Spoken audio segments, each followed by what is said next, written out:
সকাল থেকে সন্ধ্যা খটখট শব্দে মুখর থাকে পুরো গ্রাম। কেউ চরকায় সুতো কাটছে, কেউ বা ব্যস্ত রং করতে, আবার অনেক কারখানায় ঘুরছে আধুনিক মেশিনের চাকা।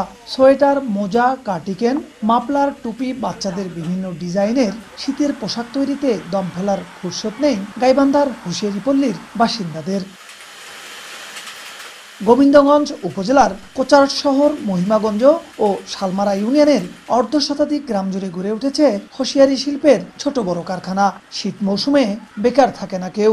সরকারি ব্যাংক বা বিভিন্ন ব্যাংক যদি অল্প সুদে যদি মনে করেন এখানে হুঁশিয়ারি ব্যবসাদের যদি ঋণ দিত, তাহলে এই ব্যবসাটা আরও মনে করেন বেশি হইতো আমাদের এলাকায়। রাস্তাটা একটু কার্পেটিং হলে বা সরবরাহ হলে আমাদের কাঁচামালগুলো আনা নেওয়ার জন্য খুবই সুবিধাজনক হবে। লোডশেডিংটা যদি কম হতো তাহলে আরও ব্যবসায় উন্নতি হতো। এ শিল্পের উন্নয়নে সব ধরনের চেষ্টা করা হচ্ছে বলে জানিয়েছে বিসিক কর্তৃপক্ষ।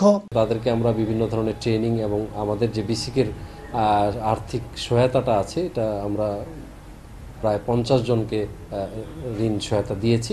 গোবিন্দগঞ্জে প্রায় 1300 হুঁশিয়ারি কারখানা গড়ে উঠেছে। এসব কারখানায় প্রতি শীত মৌসুমে প্রায় 500 কোটি টাকার শীতবস্ত্র কেনা বেচা হয়। বিপ্লব ইসলাম, সময় সংবাদ, গাইবান্ধা।